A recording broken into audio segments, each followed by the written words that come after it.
Welcome to Jung at Harp. I am Kathleen Wiley, a Jungian psychoanalyst in North Carolina, and I'm here with Deborah Henson-Conant, a composer, artist, mentor, coach, and terrific harpist. And this is episode number 108, and we come together almost weekly to have conversations where we come up with the question that we both are exploring and we want clarity about. So we're not here with answers, but we're here with a question to explore. And we hope you'll join in comments if that's an option on this platform. Sometimes it is, sometimes it isn't. And today we're going to talk about thriving within your type, the type of person you are. DHC, do you want to start in there? Yeah, sure. We decided to talk about this morning because as we were talking ahead of time, I was sort of, saying, what about all these other harpists? I was kind of going into compare and despair or compare, like, am I doing the wrong thing? Like, what am I doing? And then you brought up a very interesting concept that I'd never known about. You said that Carl Jung had, and we call this Jung at Harp because Kathleen is a Jungian psychoanalyst. We both play the harp, and we're looking at, where, just like how we can bring our knowledge and our experience of life together. And so you said that Carl Jung had talked about types. And then later on, when he'd been asked about that, he said, well, I really just brought up that idea of types so that I could look, and I may be paraphrasing you incorrectly, so I could look at me and Freud, and there was one other person. Yeah, Adler. And Adler, and kind of understand where I'm grounded. Yes. So I would love to know more about that. Like, what did he first say about types? And then what did he say afterwards? Yeah. So some of you may be familiar with Jung's theory of psychological types, and it formed the basis of the Myers-Briggs personality indicator. If any of you have ever taken the Myers-Briggs test, a lot of corporate settings use that to help understand differences of how people work so managers can better manage and play to someone's strengths. But Jung's theory of types grew out of his desire to understand how he and Freud and Alfred Adler could all come up with such different theories of how the human psyche works and how each could be so wed to a particular perspective of seeing things. And his theory started out by talking about directed and non-directed thinking. That when we have directed thinking, we're goal focused, our ego's in charge, we're consciously steering the boat. And then non-directed thinking is more that creative space where we're open and where things emerge. I think when people are in a creative space, there's that non-directed thinking. It's more the fantasy imaginal space. And then he went on from there to talk about extroversion and introversion. Actually, extroversion and introversion might have been the first. I'd have to go back and check my dates. And that some people gain energy by interacting with other people, and that other people gain energy by pulling in and being more quiet. So then he started talking about extroverted thinkers and introverted thinkers. Then he began to identify, well, that some people really don't lead with their thinking, which would say, what is this? Oh, this is my stand-up mouse. They lead with their feeling that would say, well, what value does this have to me? Okay, what can I do with this? And that there are people who automatically engage the world, say like, okay, saying, what is this? And much more, I think of that as pragmatic. And the feeling level people who think of it much more as, okay, so what value does this have? How can I use it? What's it going to gain me? Then he talked about intuition and sensation, that some people are much more in touch with their physical senses and with what things are on a concrete level. I am actually an intuitive on the Myers-Briggs, but I have a lot of sensate function because I'm a Virgo with 3 planets in Virgo, which is an earth sign. So, I love colorful sticky notes. I love gel pens of different colors. Makes all the difference in my day if I'm taking notes with a black pen or a purple pen. It's a different experience for me. And so he looked at these as being unconscious ways that we just process and engage with ourselves and engage with the world. And that based on this, we will see things from a different angle and we will enter into experiences from a different window.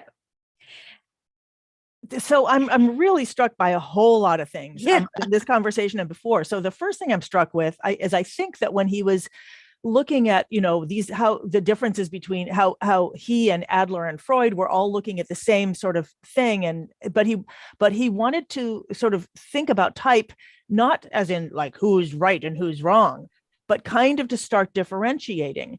And then it sounds like all these things are differentiators: extroversion, introversion. Yes. What is this versus what value is it? Sensation versus. Yes. I can't read that. So I'm going to say invitation. Oh, intuition. Sorry. Intuition. Right. And I was also thinking about that because we were talking ahead of time. We were talking about when we learn an instrument, for example, and when we learn an instrument within the context of our psyche, and which as adult learners of anything, we're not just learning what we're learning a whole bunch of other stuff along with it, and we're also stopped by a bunch of other stuff. And so what's the way in? Is the way in through our thinking, or is the way in through our doing? And so then there is, and that is probably different for everybody. And my big question here is, does it have to be an either or? That's a great question, because actually what we want is to get to a place where we can access all 4 when needed. That when we are unconsciously over-identified with one function, and that's always how we lead, we actually miss the information from the others that we need to adapt more effectively. And what are the 4? The 4 functions are thinking and feeling, sensation, and intuition. And then they can flow in introverted or extroverted ways. Aha. So, part of what started us down this track was my talking with you about my experience with the Academy and getting clarity over the last 2 or 3 months that what I want to accomplish this next year with my harp, I feel a little embarrassed saying this publicly because it sounds so minuscule. But what I want to accomplish is I want to get the patterns down, the patterns of the inversions, the different patterns of chords, so that I can move around quickly on the harp. I'm often playing with my husband, who's a professional folk musician, and his friends who have far more skill and far more repertoire than I have. And I want to be able to join in and feel like I'm offering more and to feel good about what I'm doing and to have fun with it. And so I finally, through that value, I'm going to say that's a feeling function, feeling into what did I want? What was the value of this? My thinking could look at the courses that are there in Hip Harp Academy and say, okay, what will help me do this? And so I started by listening to, I may not get the title just right, Sing and Play. And I've been through Hands-On Harmony before, but I went back to that. I'm going back through the modes, and I was listening to that at the gym. And I thought, this is what I'm going to focus on. And so when my thinking was leading, and I thought, oh, I've got to go through this class just as it's spelled out, I kept getting stumped. It's like, I suppose I went into comparing what I should be doing. And, when we compare or compete, we cut ourselves in half. That is the quote of the day. When we compare or compete, we cut ourselves in half. But when I could begin to step back and say, okay, what do I want? This is where I am with the harp. And I'm not going to be over here like a professional harpist. That has not been my trajectory in this life. Now, if I could quit everything and put time into it, maybe that could happen in the next 5 years, but or sooner. Um, but when I could let go of the thinking, which took me into feeling less than and the comparing and competing, I could drop into my feeling and say, okay, what do I really want? And my sensation could get on board and say, and what's going to help me feel successful?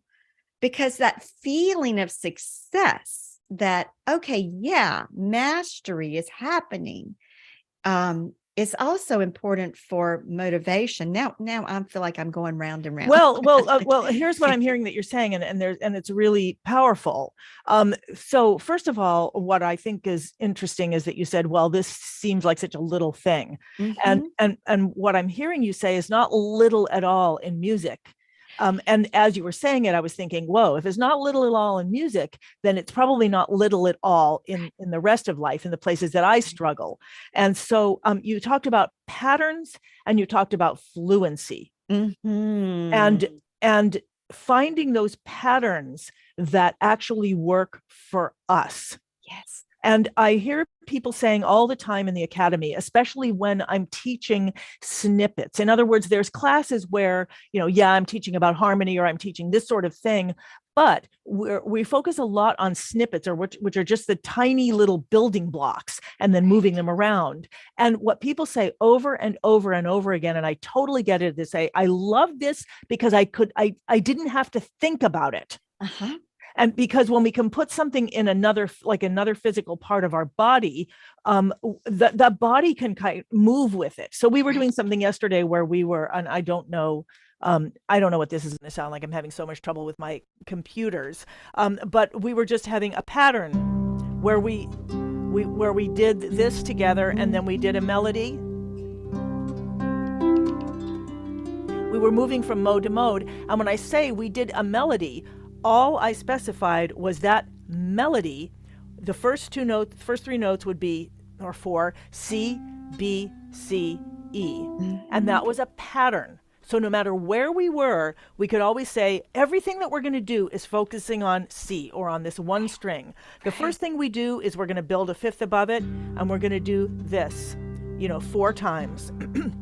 Then we're going to do a melody that starts, and then whatever happens after that, we do that. We did it much slower than this. And then we're going to do it up an octave. And then we're going to improvise on just this little pattern, which still like that anyway, like dun, dun, dun, dun. Okay. And then we start the pattern all over again, a step higher. So we're doing exactly the same thing, but we're starting it on D. And then et cetera, et cetera. So we did it over and over and over again. It was a simple thing that may have seemed complex in the beginning, but as we did it more and more and more and more, and in different places, people began to see, oh, it's just this. And all I really need to think about is one note, the note that is my root note right now. Mm-hmm. Anything else that happens, I'm going to be on that note for this amount of time, and then I'm going to move to the next one. And worst case scenario, I'm going to get back to the first one eventually. Right. So if I were to say, what did you learn about music? You'd be like, I learned I could make a pattern on a note. Right?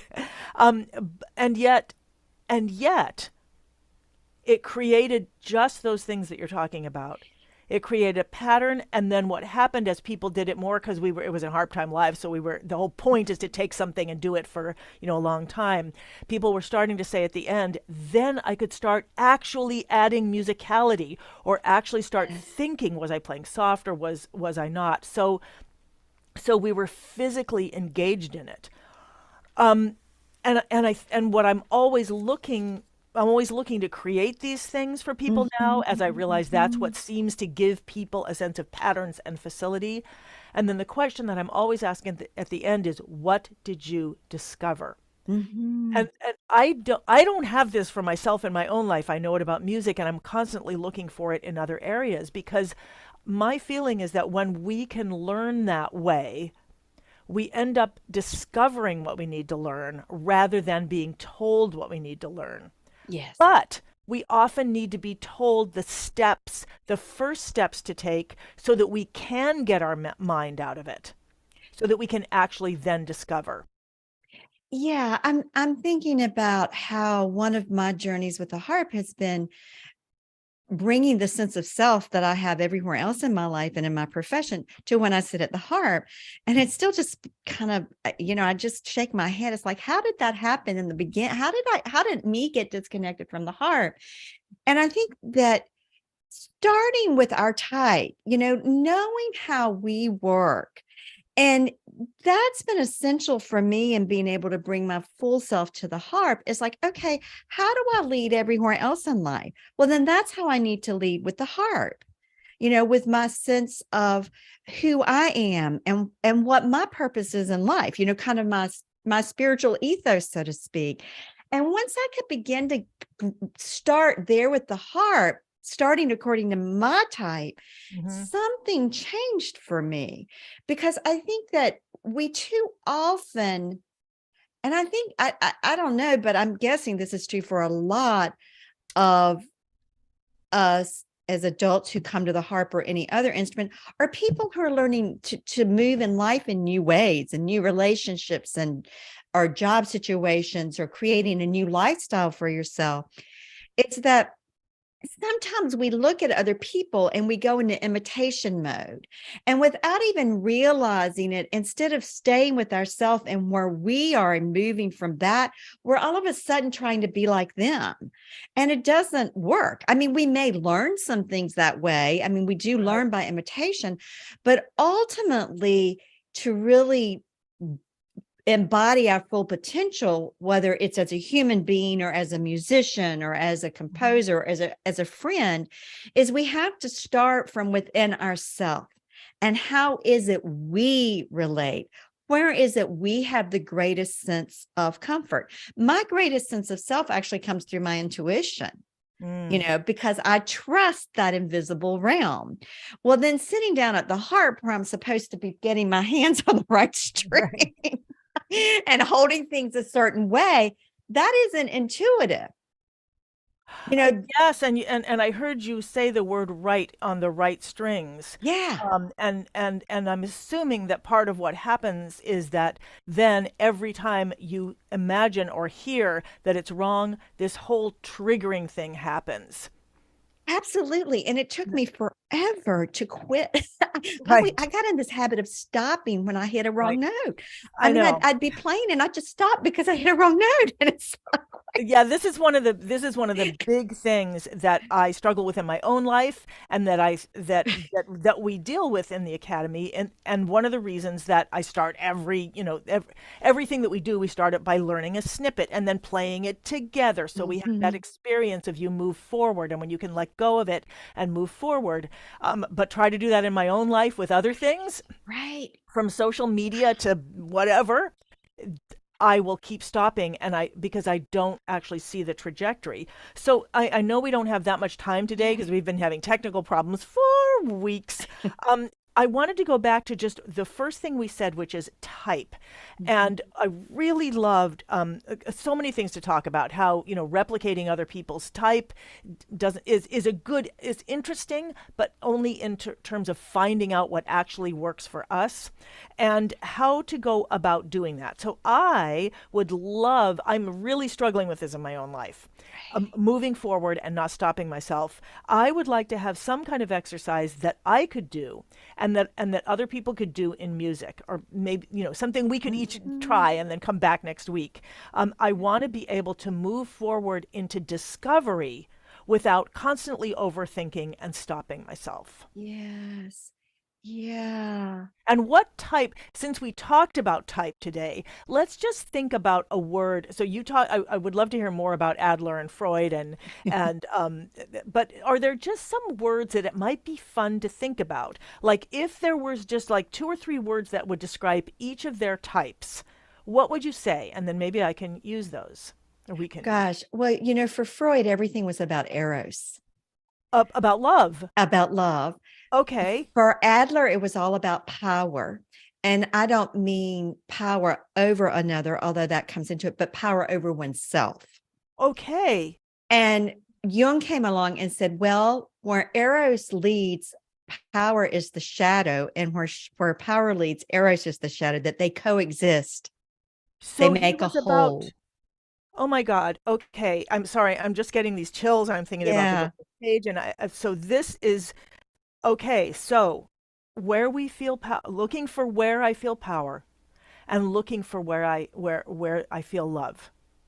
Yes. And this is a phrase I learned from Angeles Arian, who has passed over, but she wrote The Fourfold Way. Mm-hmm. She was an anthropologist who was also a spiritual teacher.